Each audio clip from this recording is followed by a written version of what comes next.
Hi guys! So meron naman ako ipapakita sa inyo. And ito yon, Arctic Hunter belt bag.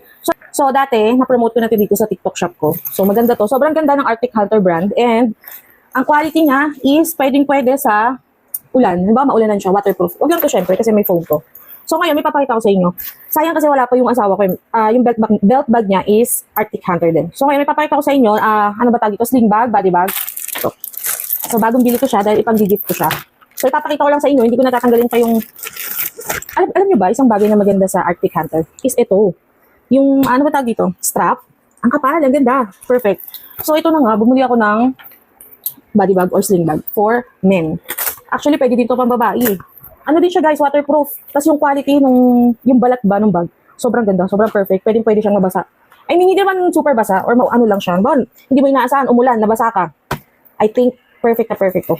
So, ayan, bubuksan natin. At ang zipper ng Arctic, sobrang perfect. So, pag binuksan nyo, ayan, may mga lagayan. Ayan o, ang dami, diba? May mga pockets dyan. Tapos, may lagay na susi. Natatanggal to guys, oh. Diba? Tapos, sasara mo ulit. Tapos, may ganyan pa siya. Safe. And, meron din ditong zipper sa likod. Diba? Ang ganda. Ngayon, ito pa. Dito, yung pinaka-main na lagayan. So, meron dito dalawang lagayan. Pwede kayo maglagay ng license, ng IDs, and meron pa dito isa. Marami kayong pwede ilagay. Tsaka sobrang laki na guys, ha. For reference, malaki siya. Okay? And, so, ayan. Pag na-receive nyo siya, may taling ganito. So, hindi ko na siya para tanggalin pa kasi nga pang regalo ko. Pinakita ko lang sa inyo. Oh, ang ganda. Diba? Sobrang ganda.